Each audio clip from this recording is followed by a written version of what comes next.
Hello students, let us continue with the topic of inventories. बच्चों, कल मैंने आपको दो इलस्ट्रेशन सॉल्व करवाए थे which were in relation to the inventory taking topic. आज हम उसके कुछ प्रैक्टिकल क्वेश्चंस भी ट्राई करने वाले हैं और फिर उसके बाद अपन इन्वेंट्री वैल्यूएशन के जो मेथड्स हैं उनको बिगिन करेंगे। आइए प्रैक्टिकल क्वेश्चन का ट्राई करते हैं। Question number 1, X, who was closing his books on 31/3/2016, failed to take the actual stock which he did only on 9th April 2016 when it was ascertained by him to be worth rupees 2,50,000। बच्चों, यहाँ पे stock का valuation जो है वो again आगे की date पर हुआ है। 9th अप्रैल को वैल्यूएशन किया गया है, जबकि वैल्यूएशन 31/3 को होना चाहिए था। तो आपको यहाँ पे 31/3 का स्टॉक निकालना पड़ेगा। इट मीन्स दैट आपको फिर से बैकवर्ड्स आना होगा। ठीक है, आइए बच्चों, हम क्वेश्चन को पढ़ते पढ़ते साथ में सॉल्व भी करते जाएंगे। We are solving the practical question. अपनी कॉपी निकाल लें आप।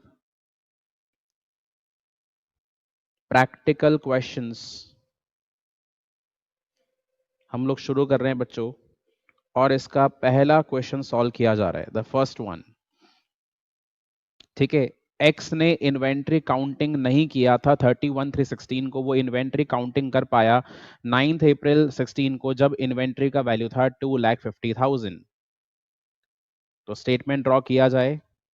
यहां पे मैंने मेंशन कर दिया बच्चों पर्टिकुलर्स, और यहां पे आया रुपीस। यहां मैंने लिखा इन्वेंट्री वैल्यू पर्टिकुलर्स में, inventory value on 9th of April 2016, this is 2,50,000।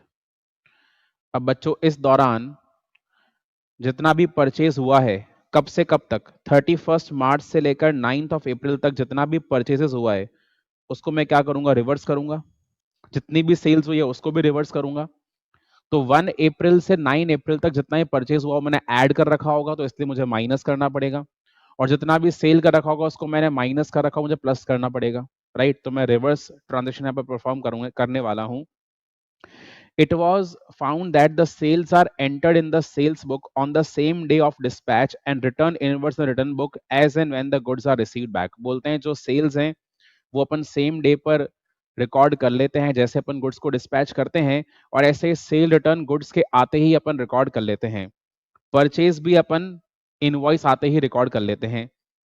It was found that sales between 31/3/16 and 9/4/16 as per the sales day book are 17,200। बच्चों, सेल्स की वैल्यू गिवन है 17,200, तो ऑफ कोर्स मुझे यहाँ पे सेल्स को क्या करना पड़ेगा, रिवर्स करना पड़ेगा। ये सेल्स की वजह से स्टॉक पहले से कम हो चुका है, यहाँ से माइनस हो चुका है, मुझे इसको प्लस करना पड़ेगा।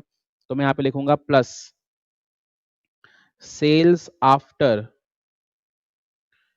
31st of March 2016। बच्चों, 31 मार्च के बाद जो भी सेल्स हुई है वो मुझे यहाँ पे ऐड करनी पड़ेगी, क्योंकि ये ऑलरेडी लेस हो चुकी है। ठीक है ना। सेल्स का वैल्यू कितना गिवन है बच्चों, सेल्स का वैल्यू आपको गिवन है 17,200 का, और मुझे इसमें से क्या माइनस करना पड़ेगा, प्रॉफिट, क्योंकि मुझे गुड्स का वैल्यूएशन करना है। और बच्चों, गुड्स का वैल्यूएशन आपको मालूम है किस पे होता है, कॉस्ट पे होता है।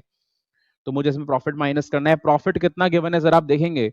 प्रॉफिट आपको गिवन है 33.33% ऑन कॉस्ट, 33 1/3% ऑन कॉस्ट, यानी कि 33.33% ऑन कॉस्ट का यहाँ पे प्रॉफिट आपको अवेलेबल है।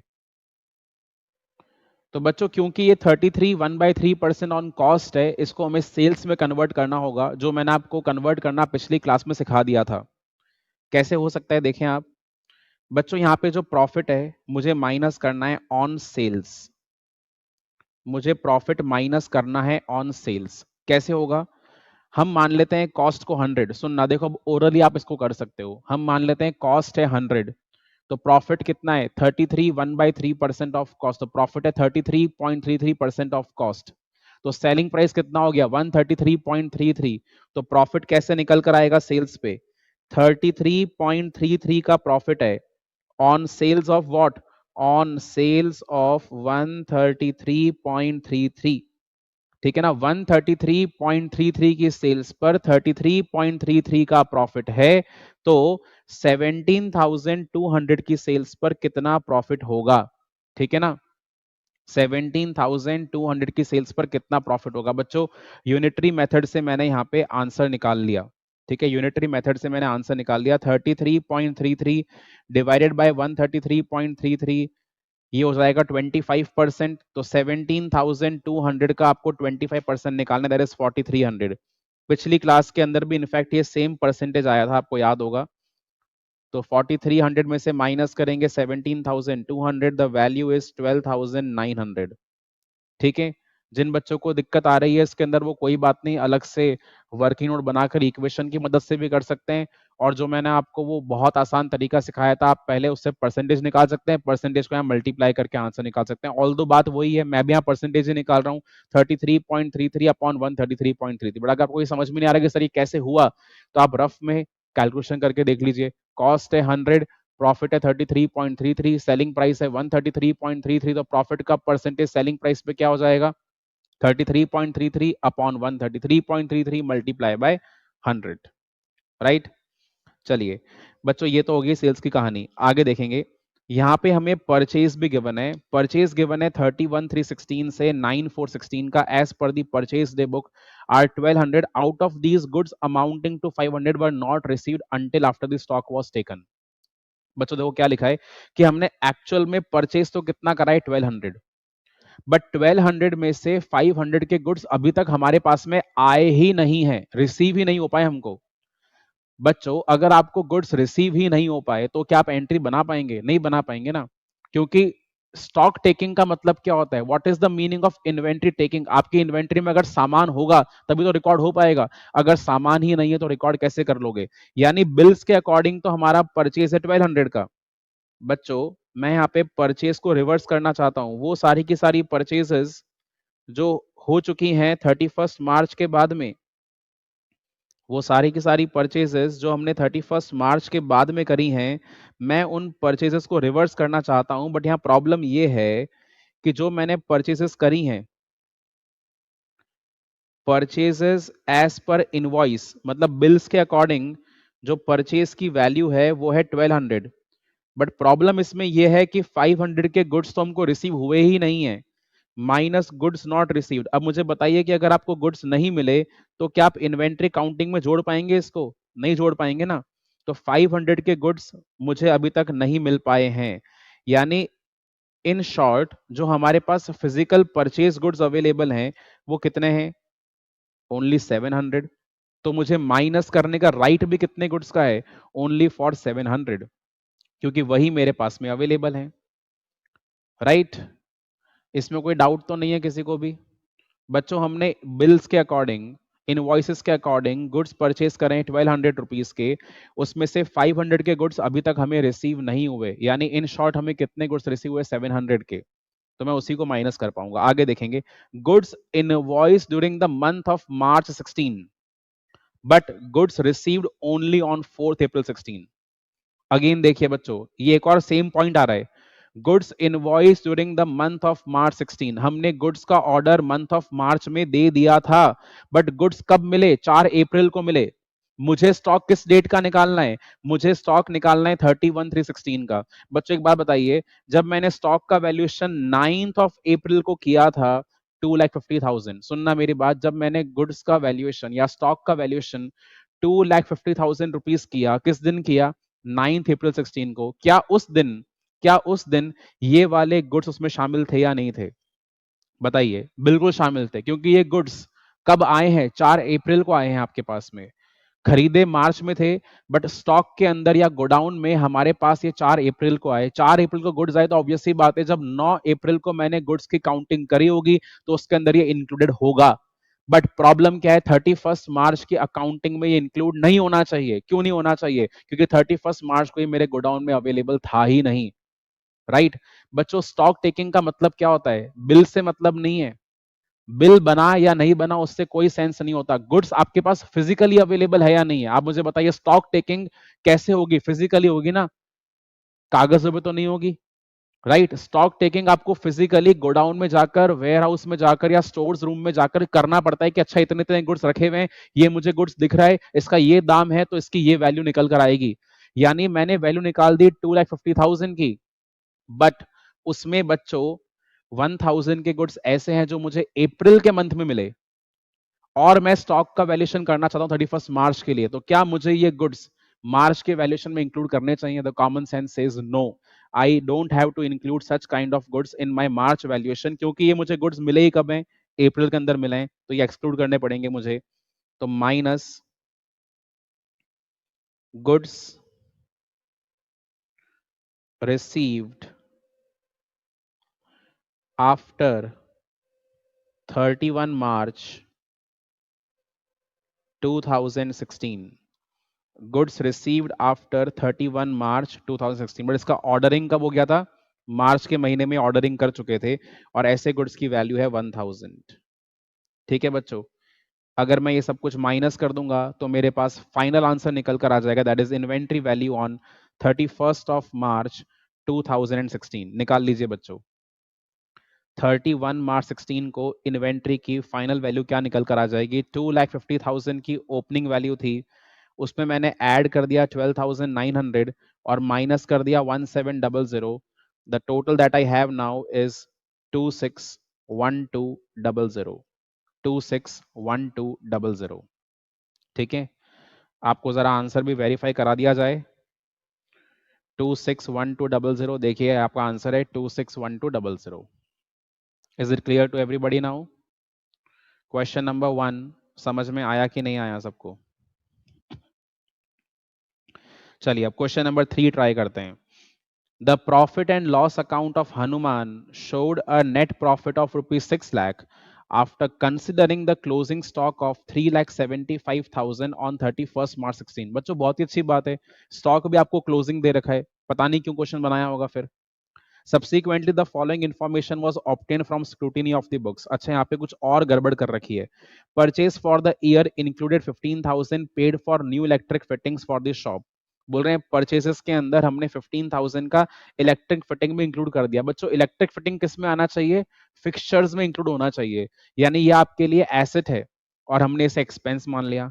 Hanuman gave away goods valued at ₹40,000 as free sample, जिसकी एंट्री नहीं बनाए। बच्चों फ्री सैंपल के लिए गुड्स देना, it's a kind of an advertisement, ये आपने पढ़ा होगा अपनी जूनियर क्लासेस में। तो एंट्री बनना चाहिए advertisement to free purchases, but मैंने इसको परचेज में शामिल कर रखा है, अभी तक एंट्री बनाई ही नहीं है।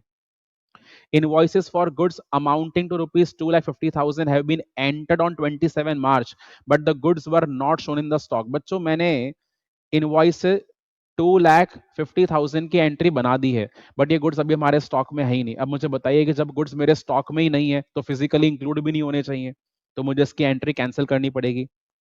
In March 16, goods of rupees 2 lakh sold and delivered were taken in the sales for April 16। अब बताइए, हमने मार्च में सेल कर दिया, मार्च में गुड्स बेच दिए, डिलीवर भी गुड्स हो चुके, यानी मेरे गोदाम से निकल चुके, बट मैंने उसकी एंट्री कब बनाई? अप्रैल में। ये भी गलती है। Goods costing 75,000 were sent on sales or return in March 16 at a margin of 33 1/3% on cost. Though approval was given in April 16, these were taken as sales for March 16। बच्चों एक अभी कॉन्सेप्ट आने वाला है, मैं इन्वेंट्री के chapter के बाद में उसको कवर करने वाला हूँ, इसको हम बोलते हैं goods Saint on approval basis. कहने का मतलब क्या है?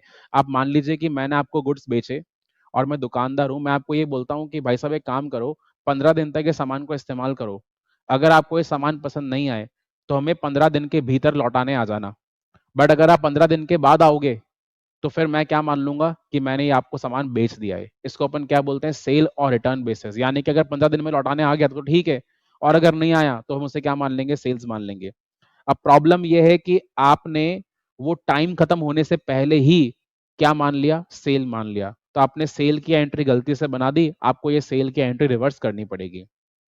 वो बोल रहे हैं calculate the value of stock on 31st March 16 and the adjusted net profit for the year ended on that date.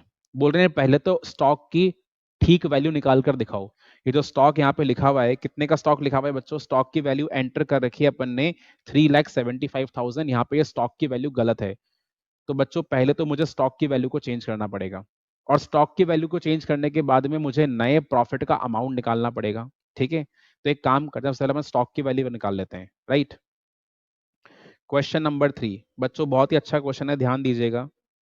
Question number 3 मैंने यहां पे लिखा corrected value of stock, corrected value of stock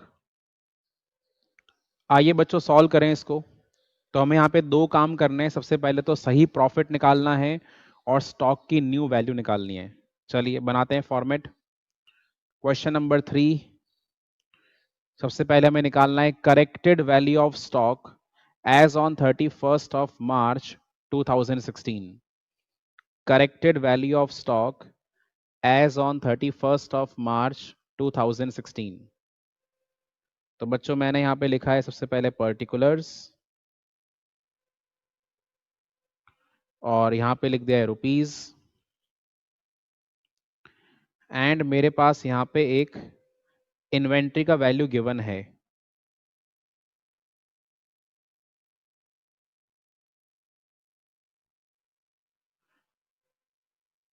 inventory value ये given है, but आपको ही मालूम है कि ये जो गिवन वैल्यू है दैट इज इनकरेक्ट। ये वैल्यू ठीक नहीं है। So this value is 3,75,000। This inventory value is 3,75,000, but this value is somehow incorrect. So we have to find out the correct value of inventory. Okay बच्चों, और साथ में बच्चों मैं यहाँ पे सही प्रॉफिट भी निकालने की कोशिश करूंगा। ठीक है, I have to find out the true value of profit. और बच्चों बेटर ये है कि मैं आपको प्रॉफिट निकालने का तरीका जो है वो प्रॉफिट एंड लॉस अकाउंट बनाकर सिखा दूं। उससे आपको बेहतर समझ में आएगा, क्योंकि उससे क्या है एंट्री का फ्लो भी आपको प्रॉपरली समझ में आएगा। राइट, तो मैं यहाँ पे लिख रहा हूँ बाय नेट प्रॉफिट जो मुझे पहले से दे रखा है। तो एक तो मुझे यहाँ पे नेट प्रॉफिट गिवन है, और बच्चों दूसरा मुझे यहाँ पे एक इन्वेंट्री का वैल्यू गिवन है। आप चेक करें जरा नेट प्रॉफिट कितना गिवन है हमको। 6 लाख रुपीस का नेट प्रॉफिट पहले से दे रखा है, जिसे हम करेक्ट करना चाहते हैं। और जितने भी यहाँ पे पॉइंट्स गिवन है उसकी हेल्प से अपन करेक्शन कर लेंगे। बच्चों पहला पॉइंट देखिएगा, purchases for the year included 15,000 paid for new electric fitting for the shop. बच्चों एक काम करते हैं, मैं आपको इन पॉइंट्स की जर्नल की एंट्री बताता हूं, और जर्नल की एंट्री के अकॉर्डिंग फिर आप खुद समझना कि इसका क्या डिफरेंस यहाँ पे आना चाहिए। पहला पॉइंट, परचेज के अंदर 15,000 का इलेक्ट्रिक फिटिंग इंक्लूड करा हुआ है, तो अब ये परचेज में शामिल नहीं होना चाहिए। परचेज में शामिल नहीं होना चाहिए, तो बच्चों एक बात बताइए, जब आपने पहले ट्रेडिंग एंड P&L बनाया होगा तो आपने परचेज कहाँ पे लिखा होगा? डेबिट साइड में लिखा होगा ना। कहने का मतलब ये हुआ कि आपने टू परचेज के नाम से एंट्री बनाई होगी। कितने अमाउंट से? 15,000 से आपने टू परचेज के नाम की एंट्री बनाई होगी। मैं गलत तो नहीं बोल रहा ना इस बात को? बताइए, परचेज के अंदर 15,000 रुपए का इलेक्ट्रिक फिटिंग शामिल है, तो मैंने टू परचेज 15,000 से एंट्री बना दी होगी। अब आपको ही मालूम है कि ये परचेज गलत है, तो आपको सही प्रॉफिट निकालने के लिए इस परचेज को रिवर्स करना है। तो रिवर्स करने का एंट्री क्या बनेगा? बाय परचेज ना। बोलो, रिवर्स करने का एंट्री क्या बनेगा? By purchase. तो मैंने यहाँ पे लिखा बाय परचेज, बाय परचेज। और इसको रिवर्स करने के पीछे रीजन क्या है? मैं बोलूंगा इलेक्ट्रिक फिटिंग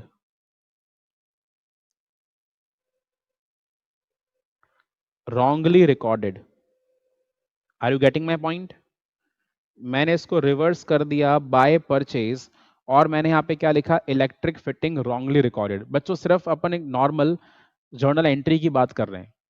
हमने एंट्री बनाया होगा purchase account debit to cash, या जो भी क्रेडिट पे खरीदा तो अमाउंट 15,000 रुपये आया होगा, बट एक्चुअल में ये जाना चाहिए था इलेक्ट्रिक फिटिंग में। तो अब इलेक्ट्रिक फिटिंग में जा रहा है और परचेज से रिवर्स हो रहा है, इसलिए एंट्री बनाया जा रहा है इलेक्ट्रिक फिटिंग टू परचेज। ठीक है, वेरी वेरी सिंपल। कितना अमाउंट है बच्चों? 15,000 का अमाउंट है। ये मैंने यहाँ पे पहला करेक्शन कर दिया। अपना सही प्रॉफिट निकालने के लिए बच्चों मैंने यहाँ पे पहले पॉइंट का करेक्शन कर दिया। ठीक है जी, आगे देखना।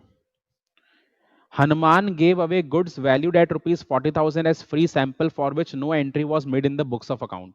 हमने एज अ फ्री सैंपल 40,000 के गुड्स दे दिए। बच्चों फ्री सैंपल पर गुड्स देने का एंट्री क्या बनता है? आप मुझे बताइए जरा। फ्री सैंपल पे गुड्स बांटने का एंट्री क्या बनता है? Free samples account debit to purchases account. मैं गलत तो नहीं बोल रहा ये वाली बात? Free samples account debit to purchase account, या फिर advertisement account debit to purchase account. Right, ये अपन एंट्री बनाते हैं for giving the goods as free samples. But problem क्या है कि हमने ये एंट्री नहीं बनाई, हमने ये एंट्री नहीं बनाई है। तो नहीं बनाई, अगर आप एंट्री बना लेते तो क्या होता? अगर हम एंट्री बना लेते तो हम एक एक्सपेंस को रिकॉर्ड करते। हम उस एक्सपेंस को कितने अमाउंट से रिकॉर्ड करते बच्चों? 40,000 के अमाउंट से अपन एक्सपेंस को रिकॉर्ड करते, और ये होता है एडवर्टीजमेंट का एक्सपेंस। तो मैं यहाँ पे एंट्री बना दूंगा to advertisement. Are you understanding my point? बच्चों मैं यहाँ पे एंट्री बनाऊंगा to advertisement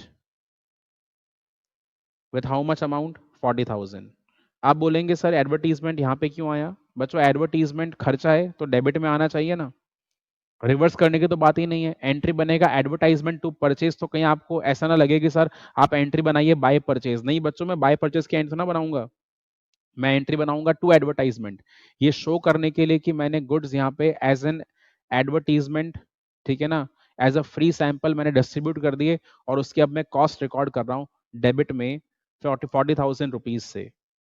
so these are the goods given as free samples, goods given as free samples.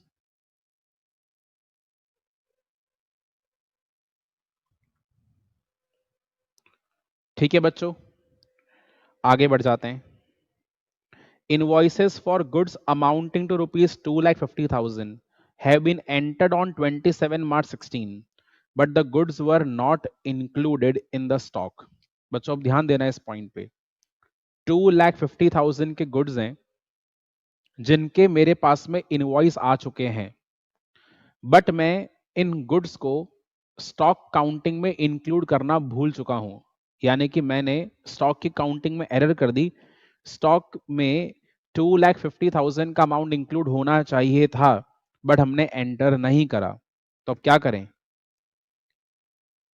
ये जो हम यहाँ पे इन्वेंट्री का वैल्यू लिखे हुए थे 3,75,000, इसके अंदर मैं यहाँ पे एक प्लस कर दूंगा, गुड्स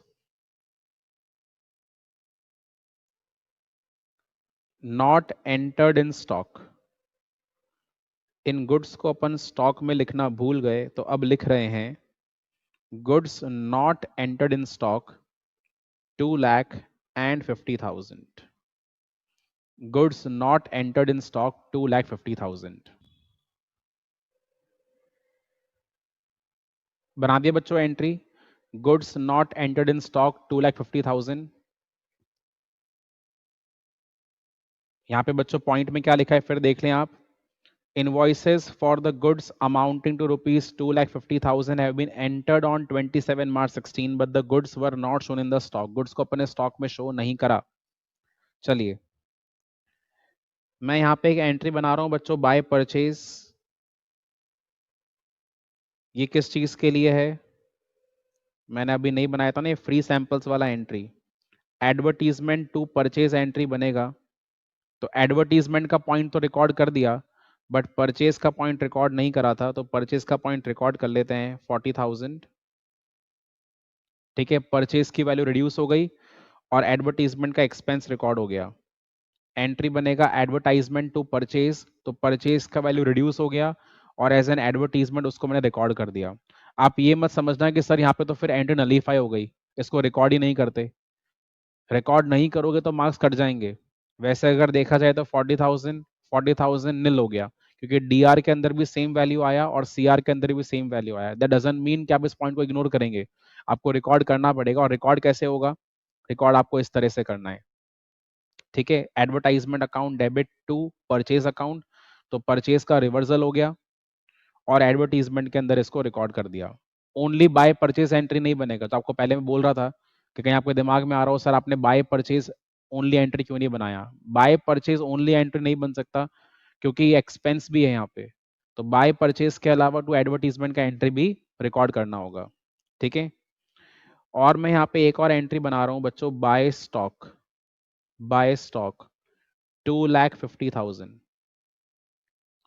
अब ये बाय स्टॉक की एंट्री का लॉजिक क्या है बच्चों? बाय स्टॉक के पीछे लॉजिक ये है, सुनना, बड़ा सिंपल सा लॉजिक है। अगर मैंने अकाउंट बनाया होता ट्रेडिंग का, तो मैंने ट्रेडिंग अकाउंट में एंट्री लिखा होता बाय क्लोजिंग स्टॉक। बोलो लिखा होता ना? मैंने ट्रेडिंग के अकाउंट में एंट्री लिखा होता बाय क्लोजिंग स्टॉक, और बाय क्लोजिंग स्टॉक कितने अमाउंट से लिखा होता, 3,75,000 से अभी लिखा हुआ है, बट एक्चुअल में अमाउंट कितना आना चाहिए, 3,75,000 प्लस 2,50,000, ये हमारा एक्चुअल अमाउंट आना चाहिए था।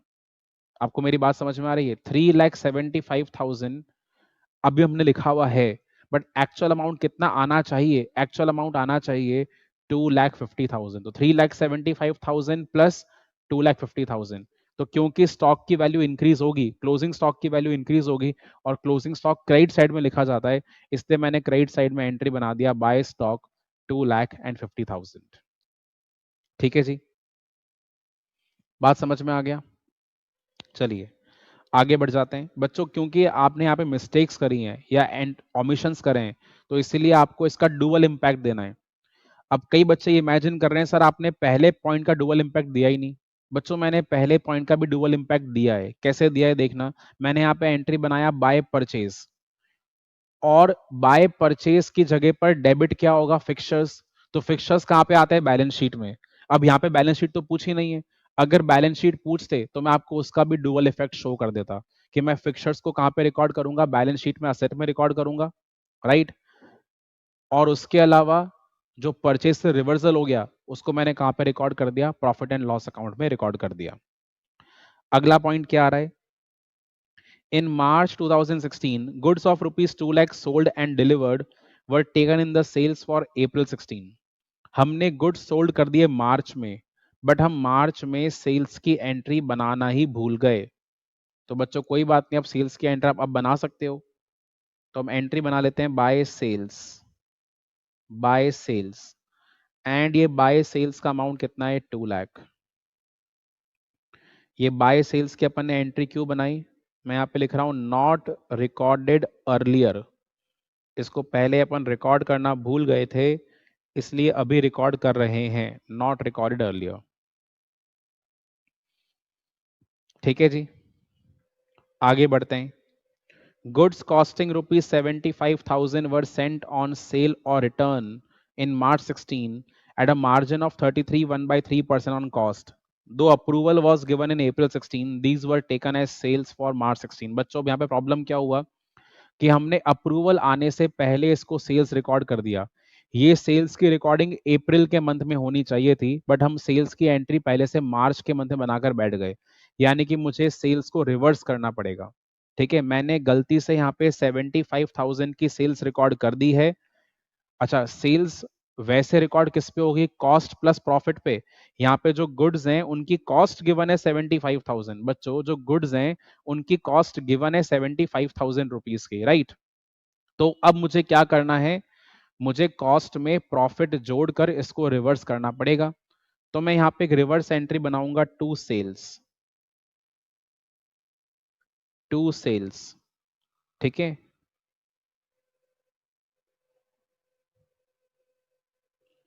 Entry reversed since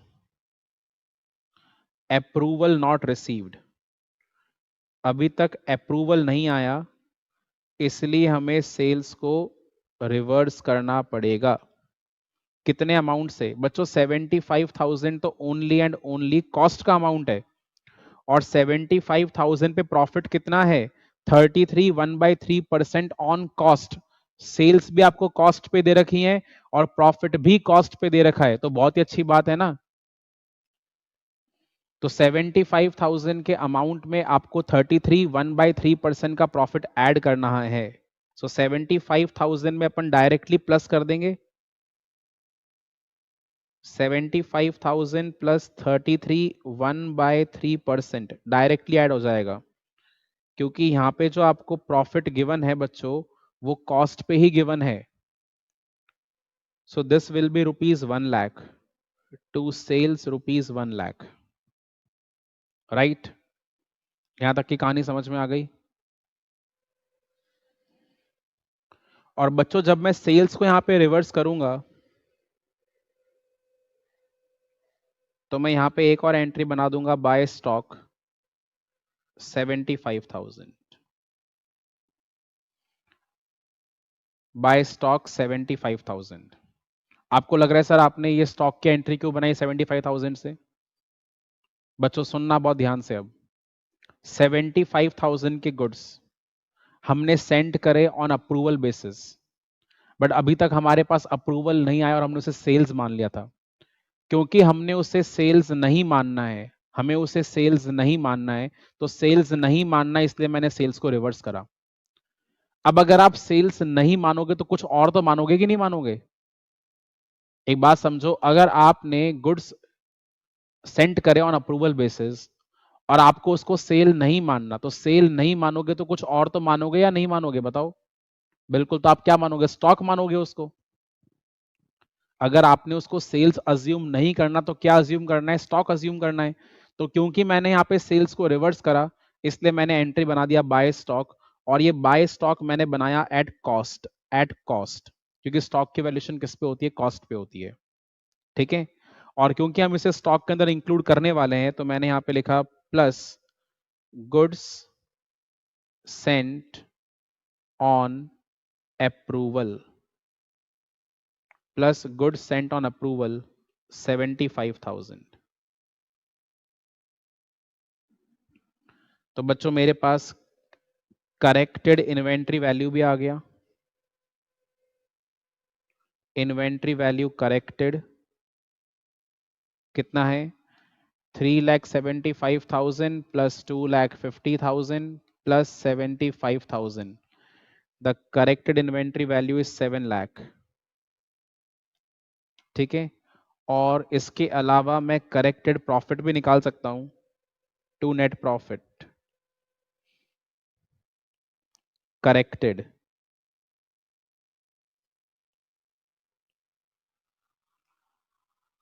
so 6 lakh plus 15,000 plus 40,000 plus 2,50,000 plus 2 lakh plus 75,000 minus 1,40,000. The corrected net profit is 10,40,000.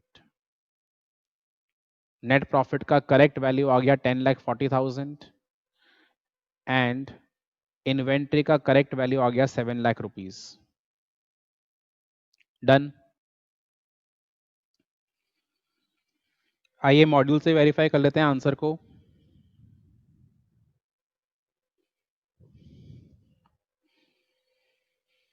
देखिए जी, प्रॉफिट का आंसर है 10,40,000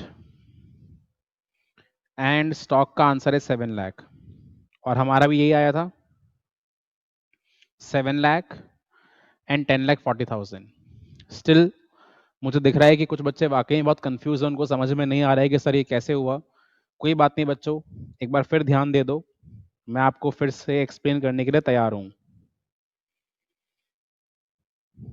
पहला point, purchase for the year included 15,000 for new electric fitting for the shop. बच्चों एक काम करते हैं, मैं आपको ये सिखाता हूं कि अगर आप यहां पे क्वेश्चन को नॉर्मली सॉल्व करते तो आप कैसे करते। आप बनाते trading and profit and loss account. सुनना आप मेरी बात, मैं आपको इसको बहुत लॉजिकली एक्सप्लेन करना चाह रहा हूं। अब आंसर तो अपन ने निकाल लिया, बट मैं आपको अब सॉल्यूशन का समझा रहा हूं लॉजिक। अगर हम इसको लॉजिकली सॉल्व करते तो हम यहां पे एंट्री बनाते टू परचेज, उससे पहले ऑफ कोर्स यहां पे एंट्री आता टू ओपनिंग स्टॉक। ठीक है, यहां पे एंट्री आता बाय सेल्स का, यहां पे एंट्री आता बाय क्लोजिंग स्टॉक, और ये क्लोजिंग स्टॉक वैसे अपन ऑलरेडी निकाल चुके हैं। कितने अमाउंट का निकाल चुके हैं बच्चों? ये क्लोजिंग स्टॉक हमने ऑलरेडी निकाला है 3,75,000 रुपीज के लिए। ठीक है, ये हम निकाल चुके हैं। उसके अलावा बच्चों यहाँ पे आप डायरेक्ट खर्च रिकॉर्ड करते एंड आपके पास में आंसर आता to gross profit, right. Gross profit का आंसर आने के बाद में आप यहाँ पे लिखते बाय ग्रॉस प्रॉफिट लिखते, उसके बाद आप कुछ इनडायरेक्ट खर्च रिकॉर्ड करते, आपके पास में आंसर आता टू नेट प्रॉफिट, और ये नेट प्रॉफिट भी आप ऑलरेडी निकाल चुके हैं कितने अमाउंट से? 6 लाख रुपीज से।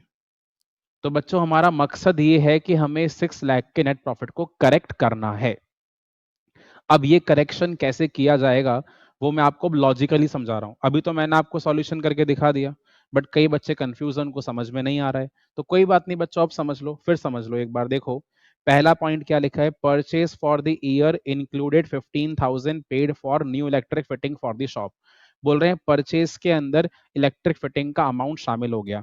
मान लेते हैं बच्चों आपका कुछ भी एक्स अमाउंट ऑफ परचेज है, आपका कुछ भी यहाँ पे एक्स अमाउंट ऑफ परचेज है, तो उस एक्स अमाउंट ऑफ परचेज के अंदर मैंने ऑलरेडी कितना शामिल कर लिया, मैंने 15,000 रुपए शामिल कर लिए। मैंने इस एक्स अमाउंट ऑफ परचेज के अंदर 15,000 रुपए शामिल कर दिए, मुझे 15,000 रुपए हटाने हैं। क्यों हटाने? क्योंकि परचेज को बिलोंग नहीं करते, ये बैलेंस शीट का आइटम है। तो मैं यहाँ से आइटम को रिमूव करना चाहता हूँ। बच्चों रिमूव करने के लिए मैं क्या एंट्री बनाऊंगा, अगर यहाँ पे टू परचेज का अमाउंट एक्स है तो मैं एक्स में से माइनस कर दूंगा फिटिंग्स। ठीक है ना, मैं फिटिंग्स का अमाउंट यहाँ माइनस करूंगा, और फिटिंग्स का अमाउंट कितने से माइनस होगा, 15,000 से माइनस होगा। ठीक है, ये मेरा लॉजिकली एंट्री बनता। बट एक बात बताइए, अगर मैं परचेज में से फिटिंग्स को माइनस कर दूं यहां से डेबिट में से, या फिर मैं एक अलग से एंट्री बना दूं बाय फिटिंग्स, बात एक है या नहीं है? बच्चों आप मेरा पॉइंट समझे, या तो मैं परचेज में से फिटिंग्स को माइनस कर दूं, या मैं अलग से एक सेपरेट एंट्री बना दूं बाय फिटिंग्स। इन दोनों का मतलब सेम होगा कि नहीं होगा? बिल्कुल मतलब सेम निकल कर आएगा। फॉर एग्जाम्पल परचेज का अमाउंट है 1 लाख, परचेज का अमाउंट है 1 लाख फॉर एग्जाम्पल, उसमें से मैंने फिटिंग माइनस करा 15,000, तो परचेज का नेट वैल्यू कितना हो गया, 85,000। ये मेरा पहला ऑप्शन है। या फिर मेरा सेकंड ऑप्शन क्या हो सकता है बच्चों, मैंने परचेज का अमाउंट लिखा 1 लाख, और मैंने यहां से इस फिटिंग्स को रिमूव कर दिया, और मैंने बाय एंट्री बना दिया बाय फिटिंग्स 15,000। तो भी आप देख सकते हैं कि परचेज का नेट वैल्यू कितना बचेगा, 85,000। 1 लाख माइनस 15, 85,000। ठीक है ना? तो बच्चों यही लॉजिक है मेरी पहली एंट्री का। क्योंकि मैं यहाँ पे फिटिंग्स को माइनस करता 15,000, तो मैंने माइनस करने के बजाय इसको यहाँ पे शो कर दिया बाय फिटिंग 15,000। आपको मेरी इस पहली एंट्री का लॉजिक क्लियर हुआ कि नहीं हुआ, मुझे बताइए। बाय इलेक्ट्रिक फिटिंग या बाय परचेज मैं लिखा 15,000, ये मेरी पहली एंट्री का लॉजिक है। अब तो क्लियर हो गया? आगे ध्यान दीजिएगा। हनुमान ने 40,000 के goods as a free sample दे दिया, उसकी एंट्री बनाना भूल चुका है। एंट्री क्या बनेगा, एडवर्टाइजमेंट टू परचेज। तो एडवर्टाइजमेंट टू परचेज, बच्चों एडवर्टाइजमेंट आपके लिए खर्चा है, तो एडवर्टाइजमेंट टू परचेज यानी कि मुझे परचेज में से माइनस अमाउंट करना पड़ेगा एडवर्टीजमेंट का।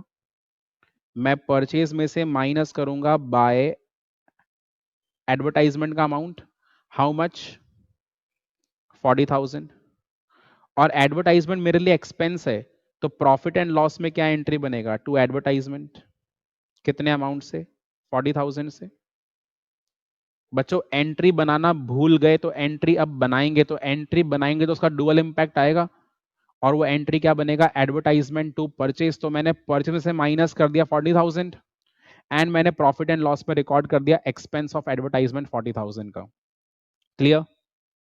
बच्चों वैसे भी आप आपने मुझसे ना फाइनल अकाउंट्स पढ़ लिया है, तो फाइनल अकाउंट्स के अंदर अपन ने ऐसे पॉइंट करे हुए हैं, तो मुझे लगता नहीं कि अब आपको दिक्कत आनी चाहिए स्टेज पे इस पॉइंट के अंदर। फिर भी कई बच्चों को समझ में नहीं आ रहा है, इसलिए मैं दोबारा एक्सप्लेन कर रहा हूँ इस बात को। ठीक है, तो मैंने माइनस कर दिया एडवर्टाइजमेंट में, एडवर्टाइजमेंट के अमाउंट को, और उसको मैंने एक्सपेंस के अंदर ऐड कर दिया। अब आप मुझे बताइए इसका इंपैक्ट मैं कैसे रिकॉर्ड करूंगा। या तो मैं परचेज की वैल्यू को कम कर दूं एडवर्टीजमेंट के अमाउंट से, या फिर मैं क्रेडिट साइड में एक एंट्री बना दूं, किस नाम से, बाय एडवर्टाइजमेंट के नाम से। बात तो एक ही है ना, या बाय परचेज के नाम से बना सकते हैं।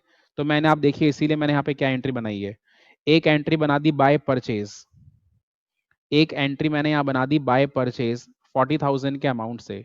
क्या शो करने के लिए, परचेज के अमाउंट को रिवर्स करने के लिए। और मैंने दूसरा एंट्री बना दिया टू एडवर्टाइजमेंट 40,000 एक्सपेंस को रिकॉर्ड करने के लिए। और आप देख सकते हैं मैं टेक्निकली भी तो वही काम करता, मैं परचेज से एडवर्टीजमेंट की वैल्यू को कम करता, तो यहाँ पे रिड्यूस ना करके, बच्चों वैल्यू को रिड्यूस ना करके मैंने उसको कहाँ रिकॉर्ड कर दिया, क्रेडिट साइड में रिकॉर्ड कर दिया, राइट। और उसके अलावा मैंने एडवर्टीजमेंट का यहाँ पे एक्सपेंस रिकॉर्ड कर दिया। बात समझ में आ रहा है? सेकंड पॉइंट अब लॉजिकली क्लियर हो गया। थर्ड पॉइंट को देखना अब। बोलते हैं 2,50,000 की हमने परचेज जो है वो एंटर कर दी है 27 मार्च को। बट हम उसको स्टॉक में इंक्लूड करना भूल गए। यानी इनवॉइस मिलने पर परचेज में तो एंट्री बना दिया, बट स्टॉक में एंट्री नहीं बनाया। अब आप मुझे बताइए कि अगर आप स्टॉक में एंट्री बनाते तो कैसे बनाते? आप यहाँ पे स्टॉक में एंट्री बनाते तो आप क्लोजिंग स्टॉक की वैल्यू को इंक्रीज कर देते। कितने अमाउंट से? 2,50,000 से आप स्टॉक की वैल्यू को इंक्रीज करते। परचेज तो पहले से इंक्रीज हो चुका है। आप देखिए गुड्स की एंट्री हो चुकी है 27 मार्च को, परचेज में एंट्री हो चुका है, इनवॉइस आ चुके हैं, बट गुड्स में एंटर जो है, जो गुड्स आपके पास में ओरिजिनली स्टॉक के अंदर अवेलेबल है, उस स्टॉक में एंट्री करना भूल गए। ठीक है, तो स्टॉक में एंट्री कर देते हैं। तो यानी मेरे क्लोजिंग स्टॉक का अमाउंट बढ़ गया। कितने अमाउंट से? 2,50,000 से। इसलिए मैंने यहाँ पे एंट्री बनाया बाय क्लोजिंग स्टॉक 2,50,000। देख सकते हैं आप। और क्योंकि मुझे यहाँ पे स्टॉक का करेक्ट वैल्यू निकालना था, क्योंकि मुझे यहाँ पे स्टॉक का करेक्ट वैल्यू निकालना था, तो स्टॉक का सही वैल्यू निकालने के लिए मैंने यहाँ पे 2,50,000 और ऐड कर दिया स्टेटमेंट के अंदर भी, क्योंकि मुझे यहाँ पे प्रॉफिट के साथ साथ स्टॉक का भी नया वैल्यू निकालना है। सारे पॉइंट आपको लॉजिकली समझ में आ रहे हैं? मैं आपको एक एक पॉइंट का लॉजिक भी एक्सप्लेन कर रहा हूँ बच्चों, रफली नहीं समझा रहा। हर चीज का रीजनिंग मैंने आपको दिया है यहाँ पे, राइट? चलिए और आगे बढ़ते हैं, ध्यान दीजिएगा क्या लिखा है।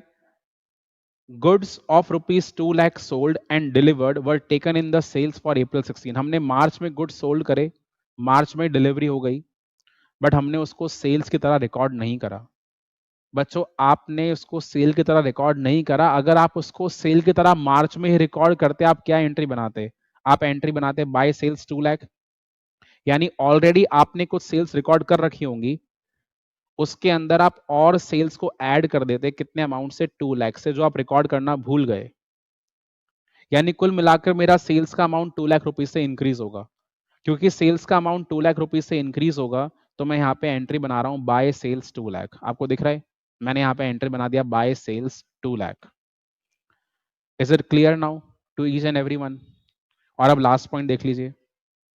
Goods costing 75,000 were sent on sale or return in March 16 at a margin of profit of 33 1/3% on cost। In goods का अभी तक अप्रूवल नहीं आया, बट इसको हमने सेल्स मान लिया। तो हमें इसे सेल्स नहीं मानना, हमें सेल्स को रिवर्स करना है। बच्चों अगर सेल्स को रिवर्स करना है तो मैं क्या करूंगा? मैं सेल में से अमाउंट माइनस करूंगा। और एक बात कॉमन सेंस वाली है कि मुझे सेल में से अमाउंट माइनस करना है, तो माइनस करना है प्रॉफिट को जोड़कर। गुड्स की कॉस्ट है 75,000 और उस पर प्रॉफिट कितना है? 33 1/3% ऑफ कॉस्ट। तो प्रॉफिट का अमाउंट हो गया 25,000। तो सेल्स की वैल्यू रिवर्स करनी पड़ेगी 1 लाख। तो मैंने सेल में से माइनस कर दिया 1 लाख। अब आप सोचिए कि मैं इसका एंट्री क्या बना सकता हूं। या तो मैं सेल में से माइनस करके शो कर दूं, या मैं एंट्री बना दूं टू सेल्स। बात तो एक ही है ना। तो मैंने सेल में माइनस करने के बजाय एक रिवर्स एंट्री बना दी टू सेल्स। कितने अमाउंट से? 1 लाख से। ये इसका लॉजिक हुआ। ठीक है बच्चों, तो यहाँ पे 1 लाख से कम हो गया। अब बच्चों एक बात समझें, अगर मैंने इन गुड्स को एज अ सेल शो करा होगा, तो मैंने इसको स्टॉक में से कम करा होगा। बट अब मैं सेल्स की एंट्री को रिवर्स कर रहा हूं। तो अगर मैं सेल्स की एंट्री को रिवर्स करूंगा, मतलब मैं अपने स्टॉक को इंक्रीज करूंगा, राइट? अगर मैं सेल की एंट्री को रिवर्स करूंगा तो मैं अपने स्टॉक को इंक्रीज करूंगा कि नहीं करूंगा? डेफिनेटली स्टॉक को इंक्रीज करूंगा। और स्टॉक का अमाउंट कितने अमाउंट से इंक्रीज होना चाहिए? Eight cost. तो मैं यहाँ पे स्टॉक के अंदर उसकी कॉस्ट को ऐड कर दूंगा। कितनी कॉस्ट है? 75,000 की कॉस्ट है बच्चों। तो मैंने स्टॉक के अंदर कॉस्ट ऐड कर दी 75,000। तो क्या एंट्री बन गया? By stock. यानी एक एंट्री बना टू सेल्स और एक एंट्री बना बाय स्टॉक। तो अब देखिए बाय स्टॉक एंट्री बन गया 75,000। और क्योंकि मुझे स्टॉक की वैल्यू निकालनी थी, तो मैंने स्टॉक की यहाँ पे सही वैल्यू निकाल दी ऐड करके 75,000। बोलो, आया समझ में? अब तो हर पॉइंट का आपको लॉजिक क्लियर हो गया। जिन बच्चों को पहले तकलीफ हो रही थी कि सर हमको ये समझ में नहीं आ रहा पॉइंट, तो आई होप कि अब तो समझ में आना ही चाहिए। ठीक है, क्योंकि अब तो मैंने आपको सिंसियरली यहाँ पे सारे के सारे जो पॉइंट्स हैं वो एक्सप्लेन कर दिए by preparing a trading and profit and loss account, right?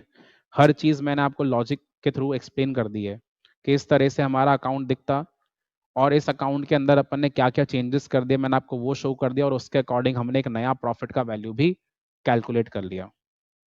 ठीक है जी, बात समझ में आ गई? चलिए आगे बढ़ जाते हैं अब। तो ये वाला क्वेश्चन कंप्लीट। नेक्स्ट देखें बच्चों, fourth question of the practical questions. Physical verification of stock in a business was done on 23rd June 2016. 23rd जून को वैल्यूएशन कर चुके हैं. The value of stock was 48 lakh. बच्चों ये पहला क्वेश्चन आया जहां पे अपन ने वैल्यूएशन पहले से कर लिया. अभी तक हमारे पास सारे क्वेश्चन वो आ रहे थे जहां पे वैल्यूएशन अपन ने आगे जाके कराए. यहाँ वैल्यूएशन पहले से कर लिया और हमें स्टॉक निकालना है 30th ऑफ जून का. चलिए करते हैं सॉल्यूशन इसका भी. बच्चों आप फॉर्मेट ड्रॉ करें मेरे साथ में, जैसे अपन ने सभी क्वेश्चन में ड्रॉ करा था स्टॉक की वैल्यू निकालने के लिए.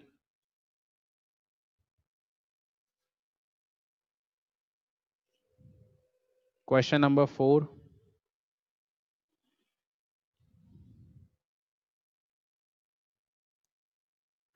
हमें निकालना है value of stock on 30th of June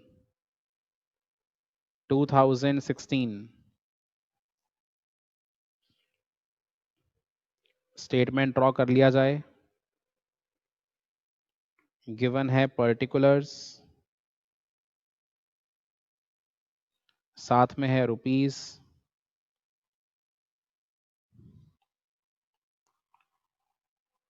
we are given with the inventory value as on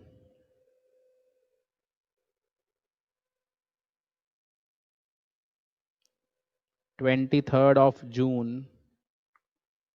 2016. Inventory value as on 23rd June 2016 and the value is rupees 48 lakh. Value is rupees 48 lakhs.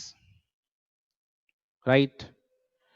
बच्चों इसके अंदर हमें कुछ changes करना है और इस बार आपको चेंज करना काफी आसान लगेगा because we have to go on this straight line now. Reverse आने की जरूरत नहीं है.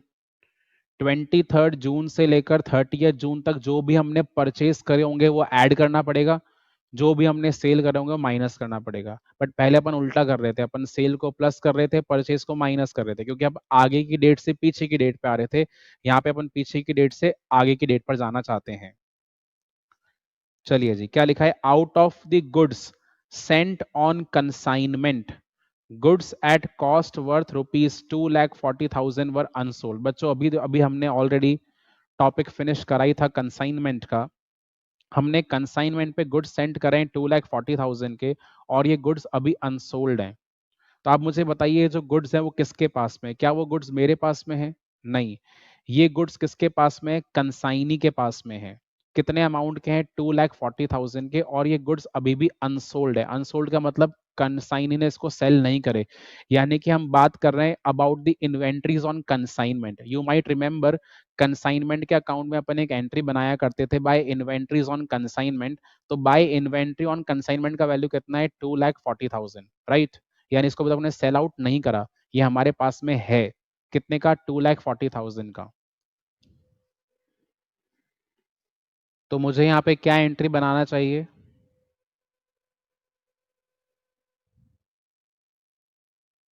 प्लस गुड्स अनसोल्ड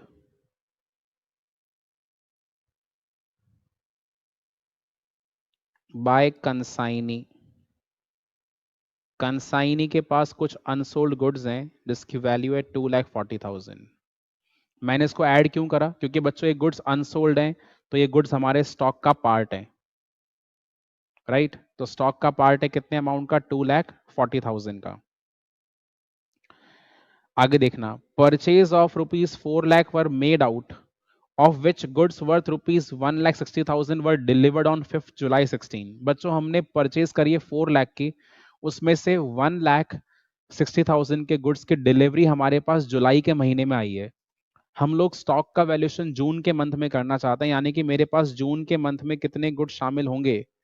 तो मैं लिखूंगा प्लस परचेजेस टिल 30th जून. अब देखो परचेज को माइनस नहीं कर रहा है, प्लस कर रहा हूं. परचेजेस टिल 30th जून 16. तो इन परचेजेस की इनवॉइस वैल्यू कितनी है? The invoice value of this purchase is 4 lakh. But 4 lakh में से कितने की डिलीवरी आना बाकी है? Minus delivery not received. 1,60,000 के गुड्स की डिलीवरी अभी भी आना बाकी है, यानी कि मेरे पास स्टॉक में ओनली कितने अमाउंट के गुड्स रहेंगे? 2,40,000 के रहेंगे, राइट। बच्चों पहले दो पॉइंट समझ में आ गए, आसान से थे। आगे बढ़ जाते हैं। Sales were rupees 13,60,000 which include goods worth rupees 3,20,000 sent on approval. Half of these goods were returned before 30th June 16. उसमें से आधे गुड्स तो लौट कर आ गए, but no information is available regarding the remaining goods. सुनना, अब सेल्स है कुल मिलाकर 13,60,000 का, उसमें से 3,20,000 के गुड्स तो अप्रूवल पर हैं, आधे गुड्स उसमें से लौटकर आ चुके हैं, यानी आधे की तो रिटर्न्स हो गई, ठीक है।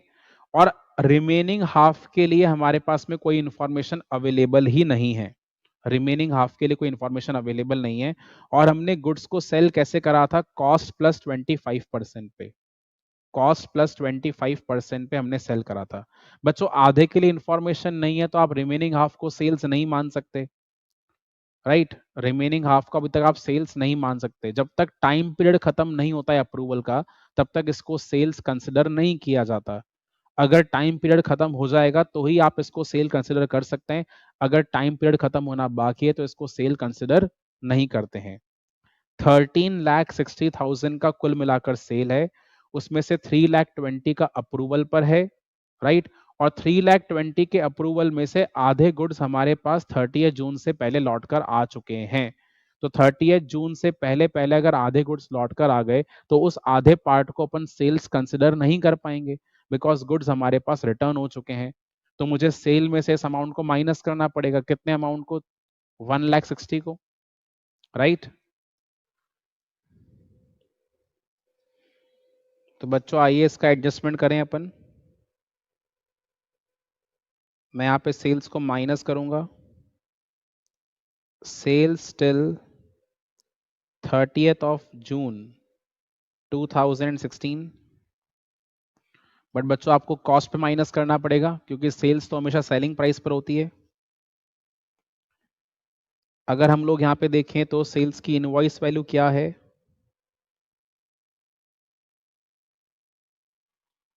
इनवॉइस वैल्यू है 13,60,000। इसमें से हम माइनस करेंगे गुड्स ऑन अप्रूवल, क्योंकि जो गुड्स अभी अप्रूवल पे हैं, ठीक है, और वो लौट कर आ चुके हैं, तो उसको हम सेल्स अज्यूम नहीं कर पाएंगे ना। देखो यही तो अपन पढ़ रहे थे, 13,60,000 की सेल में 3,20,000 के गुड्स अप्रूवल पर थे, उसमें से आधे गुड्स लौट कर आ गए, तो अपन आधे गुड्स की सेल अज्यूम नहीं कर सकते, राइट। हाफ पार्ट कितना? 1,60,000, यानी मेरा सेल्स अब एडजस्ट होकर कितना रह गया? 12 लाख का। और इस 12 लाख की एडजस्टेड सेल में से भी मुझे क्या रिड्यूस करना पड़ेगा बच्चों? प्रॉफिट। इसमें से बच्चों हमें माइनस करना है प्रॉफिट का वैल्यू भी। कैसे माइनस होगा ध्यान दीजिएगा। प्रॉफिट यहां पे लिखा है एट कॉस्ट प्लस 25%। इसके आगे कुछ और पॉइंट भी लिखा है, ध्यान दीजिएगा। However goods costing rupees 2,40,000 had been sold for rupees 1,20,000। 2,40,000 के गुड्स अपन ने 1,20,000 में बेचे, यानी कि यहां पे तो हमें लॉस हो गया, इस पे प्रॉफिट हुआ ही नहीं। तो बच्चों यहां पे अपन माइनस कर रहे हैं प्रॉफिट। कुल मिलाकर सेल्स है 13,60,000 की, 13,60,000 में से 1,60,000 की सेल्स तो ऑन अप्रूवल है, और साथ में 2,40,000 की सेल्स एट अ लॉस है, साथ में 2,40,000 की सेल्स एट अ लॉस हुई है। तो जो सेल्स एट अ लॉस है उस पे कभी प्रॉफिट हो ही नहीं सकता है। सही बात कह रहा हूं ना बच्चों? जो सेल्स लॉस पर है उस पे कभी प्रॉफिट हो ही नहीं सकता। तो मुझे यहाँ पे correct amount of profit minus करना होगा। कैसे माइनस करेंगे जरा आप ध्यान दीजिए बच्चों। थोड़ी स्पेस छोड़ के मैं ऊपर वाले स्टेटमेंट के अंदर यहाँ पे निकालना चाहता हूं profit on goods sold, profit on goods sold. तो मैंने यहां पे लिखा एक्चुअल सेल्स इज 12 लाख, इसमें से मैंने माइनस कर दिया sales at loss, sales at loss. ठीक है, कितने की सेल्स एट अ लॉस हुई है?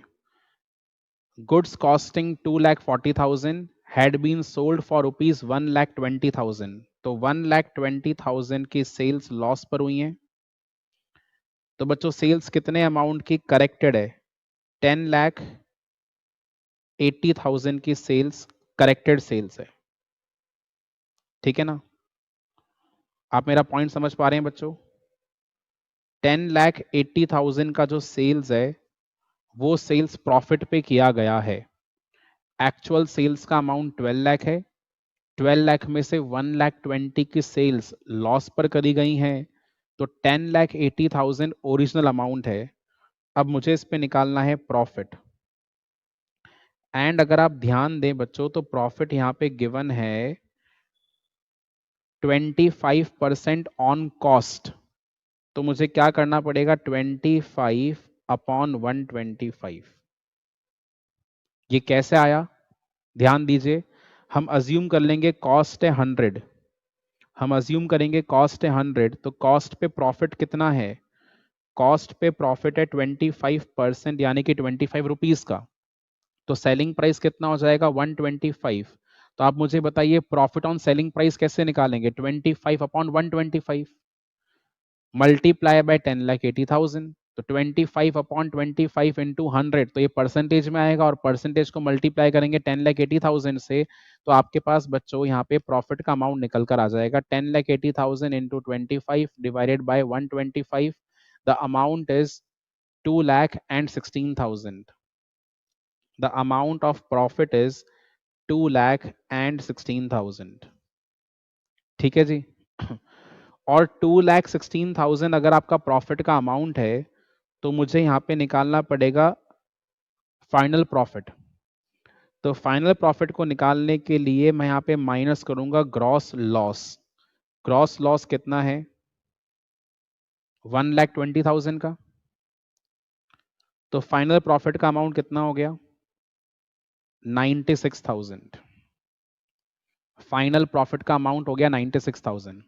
आपको लग रहा है सर आपने ये 1,20,000 दो बार क्यों माइनस करा? बच्चों मैंने दो बार माइनस नहीं करा, ये 1,20,000 दोनों अलग अलग चीजों को रिप्रेजेंट कर रहा है। ध्यान दीजिएगा, गुड्स की कॉस्ट कितनी है? 2,40,000।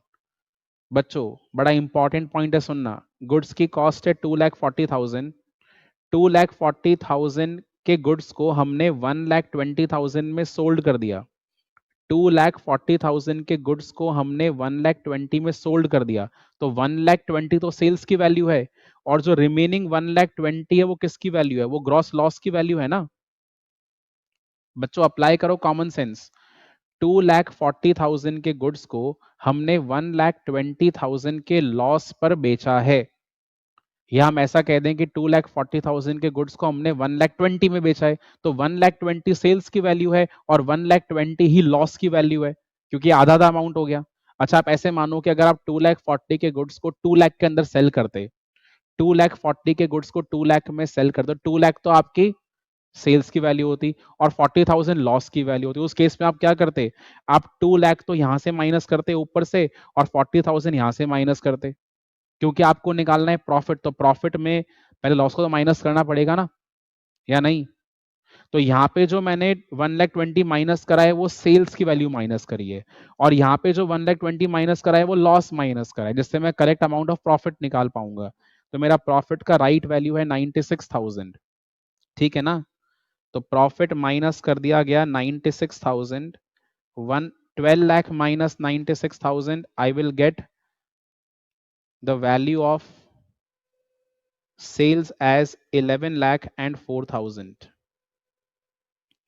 ठीक है बच्चों, बात समझ में आ रही है? एक बार आप देख लो, सेट चेक कर लो। ऊपर जो हमने यहाँ पे 1,20,000 माइनस करा है,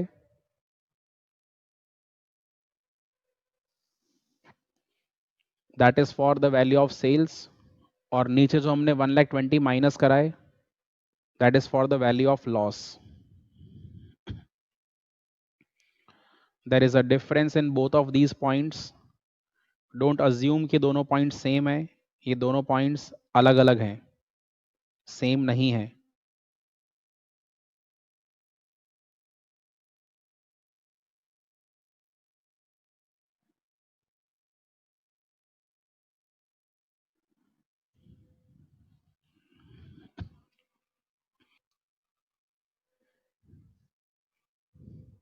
आइए निकाल दें अब स्टॉक का वैल्यू.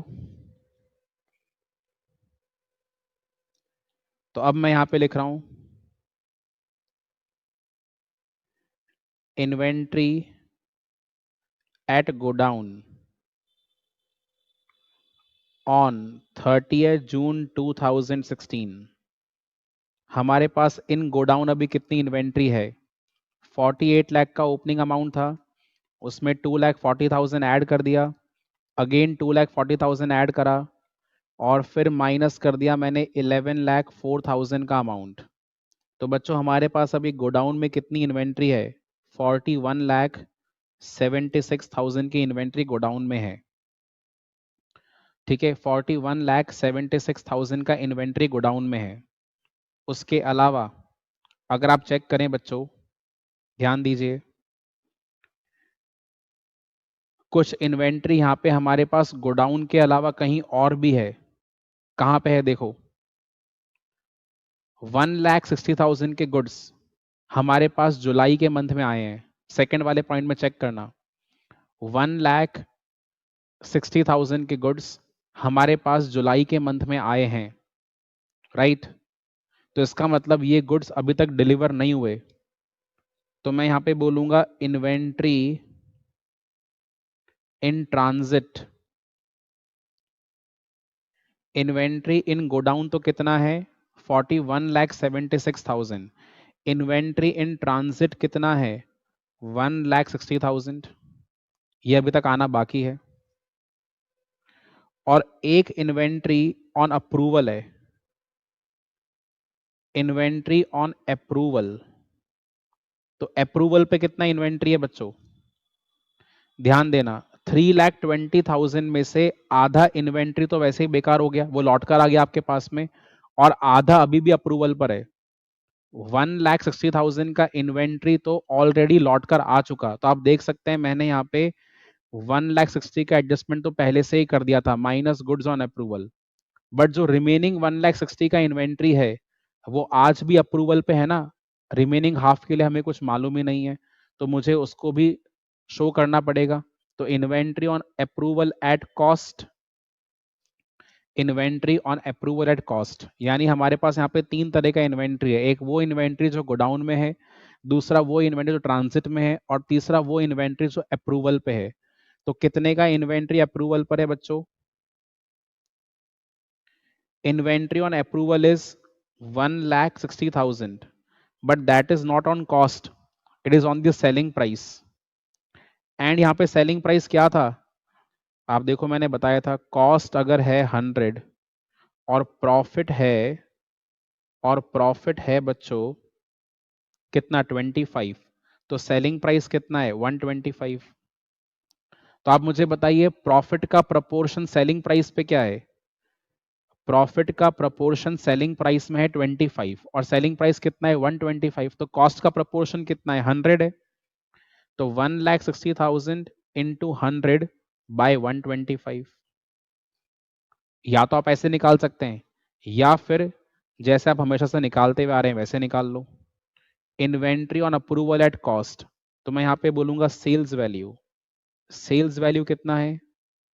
1,60,000. इसमें से हम माइनस कर देंगे प्रॉफिट का अमाउंट, और प्रॉफिट कैसे निकालेंगे? 1,60,000 इंटू 25 बाई 125. बच्चों दोनों में से आप कोई सी भी अप्रोच यूज कर सकते हो. या तो आप डायरेक्टली 1,60,000 का 100 बाई 125 निकाल दो, तो डायरेक्टली कॉस्ट निकल कर आ जाएगा. या फिर सेल वैल्यू में से प्रॉफिट को माइनस कर दो, बात एक ही है। तो 1,60,000 divided by 125 multiply by 25 will give me the amount of 32,000 and remaining value will be 1,28,000। तो अब टोटल इन्वेंट्री कितना हो गया? The total inventory on 30th June is worth rupees 41,76,000 plus 1,60,000 plus 1,28,000. Total inventory is rupees 44 lakh and 64,000. Total inventory with us is rupees 44 lakh 64,000 on 30th June 2016. Total inventory.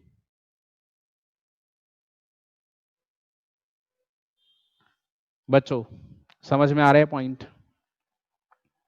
Inventory godown में है 41,76,000, inventory transit में है 1,60,000 और inventory approval पर कितना है 1,28,000। Although selling price पे 1,60,000 है बट अप्रूवल एट कॉस्ट कितना है 1,28,000 है। तो टोटल इन्वेंट्री इज 44,64,000। बच्चों आज जो हमने क्वेश्चन करे हैं बहुत ही यूनिक है, ठीक है, और काफी इंपॉर्टेंट है आपके एग्जाम्स के लिए। आप ये मान के चलो कि question number 4 and question number 3 तो आपको स्पेशली रिवाइज करके जाना पड़ेगा। हालांकि क्वेश्चन नंबर 1 इतना टफ नहीं था, but question number 3 and question number 4 these are the very special questions and ये आपको स्पेशली एग्जाम से पहले रिवाइज करने पड़ेंगे अच्छे से, वरना आपसे डेफिनेटली एग्जाम के समय पर गलती हो जाएगी इन दोनों क्वेश्चंस को लेकर, ठीक है। तो बच्चों फाइनली अपना जो ये इन्वेंटरी टेकिंग का पॉइंट है वो कंप्लीट हो गया। हमने इलस्ट्रेशंस भी सॉल्व कर लिए और जो यहाँ प्रैक्टिकल क्वेश्चन गिवन थे इस टॉपिक के वो भी हो चुके हैं। अभी प्रैक्टिकल क्वेश्चन में क्वेश्चन नंबर 5 पेंडिंग है और उसके अलावा क्वेश्चन नंबर 2 पेंडिंग है। बच्चों ये अभी बाद में कराया जाएगा। सबसे पहले अब हम क्या करेंगे, इन्वेंट्री वैल्यूएशन के मेथड को समझेंगे, जो डिफरेंट मेथड्स हैं, FIFO, LIFO, simple average and weighted average, और उसके बाद फिर जो अपन रिमेनिंग ये क्वेश्चन है उनको भी ट्राई आउट करेंगे। Right, see you all in the next class. But I want कि अभी आप ये question number 3 and question number 4 अच्छे से रिवाइज करके आएंगे अगली क्लास तक, राइट।